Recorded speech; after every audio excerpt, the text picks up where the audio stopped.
और कीर्ति पाए। जय हो।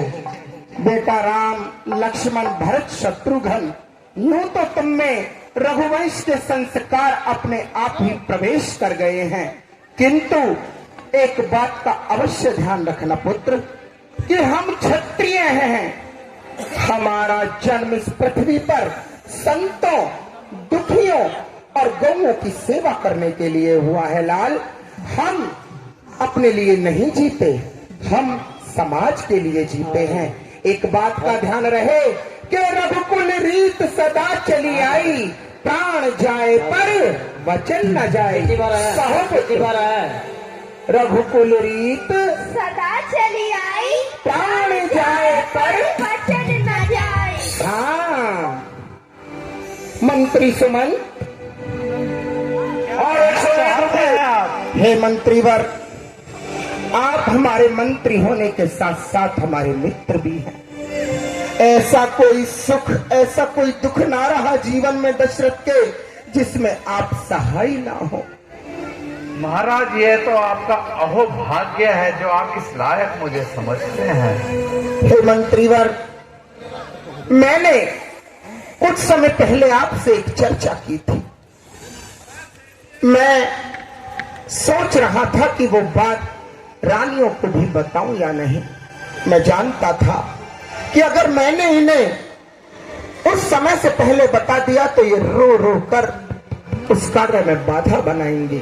इसलिए पूरा परिवार भी साथ है, रानियां भी हैं और मैंने तुम्हें भी बुलाया है।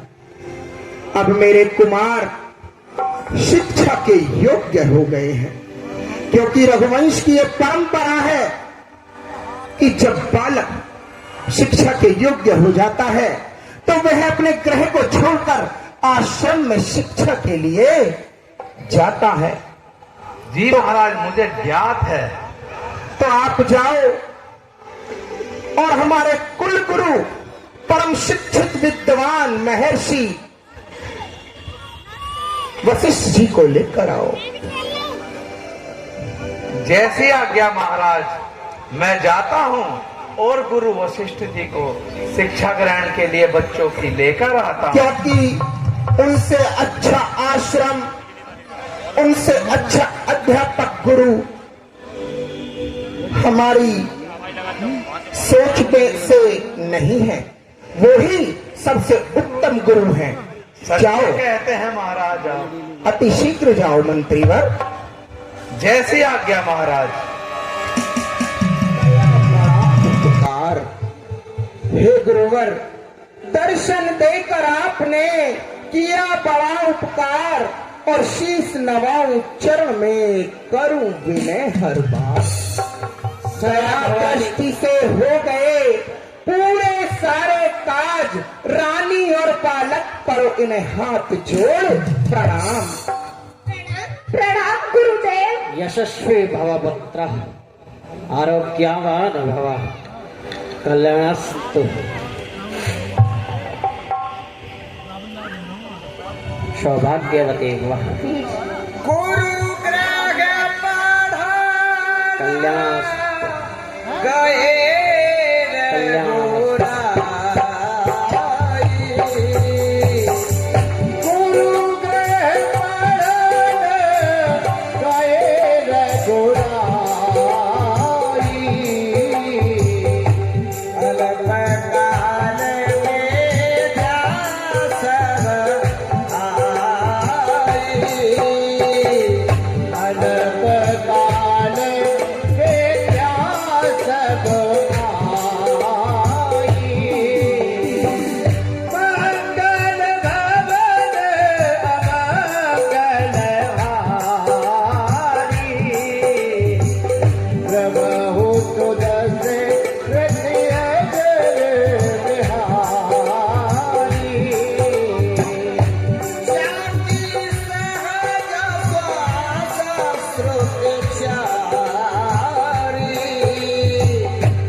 हे गुरुदेव,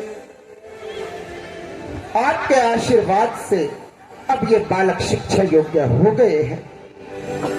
मैं आपसे निवेदन करता हूं कि इन बच्चों को अब आश्रम विद्यालय में ले जाकर उचित शिक्षा दिलाएं। हाँ राजन, ये उचित है। समय से शिक्षा प्राप्त करना उचित है। मैं इनको ले जाता हूँ और जीवन के उचित मूल्यों को और जितनी भी जीवन में लाभप्रद चीजें इनके आचरण में उतर पाए उनको सिखाता हूँ। हे बालकों, यूं तो तुम्हें सारी शिक्षाएं गुरुदेव दिलाएंगे, बताएंगे और सिखाएंगे, किंतु एक पिता होने के नाते एक बात, एक आदर्श मैं आज तुम्हें बताता हूँ। कहिए पिताजी। क्योंकि तुम आज बाल्यकाल में जा रहे हो, कल को युवा होकर आओगे, तो इस बात का सदैव ध्यान रखना कि मेरी अनुपस्थिति में गुरुदेव ही तुम्हारे पिता हैं और गुरु माता ही तुम्हारी माँ है। जैसी आपकी आज्ञा पिताजी, हम उसी आज्ञा पर चलेंगे और आपके आज्ञाओं का पालन करेंगे, क्योंकि आपकी आज्ञाओं का पालन करना हमारा कर्तव्य ही नहीं बल्कि हमारा धर्म भी बनता है। क्या बात कही तूने राम, मेरे दिल के आराम।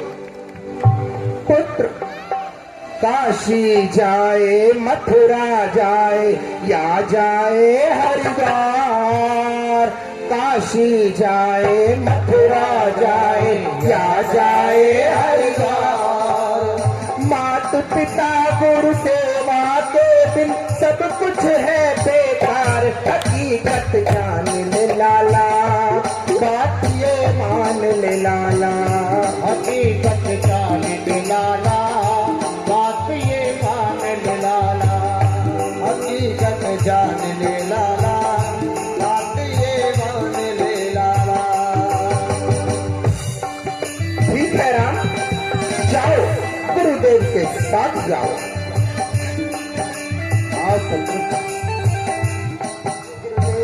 इनकी माँ अपने दिल की कुछ पीड़ा कहना चाहती है। महाराज, अभी तो हमने अपने लालू को जी भर के देखा भी नहीं है, फिर अभी शिक्षा ग्रहण करने की क्या हो सकता है इनको? हे रानी,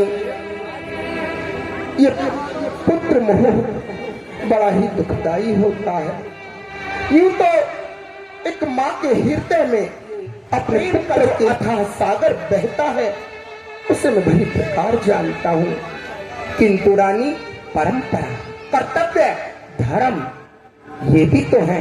मानव के जीवन में धर्म और कर्तव्य सबसे ज्यादा है, सबसे पहले है, सबसे अधिक है और सबसे मूल्यवान भी है।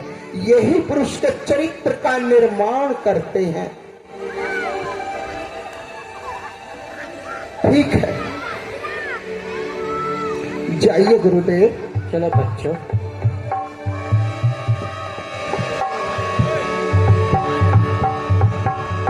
महाराज, मेरे लिए क्या आज्ञा है? आप बालकों को और गुरुदेव को रथ में लेकर जाइए। जैसी आज्ञा महाराज। आओ रानियों।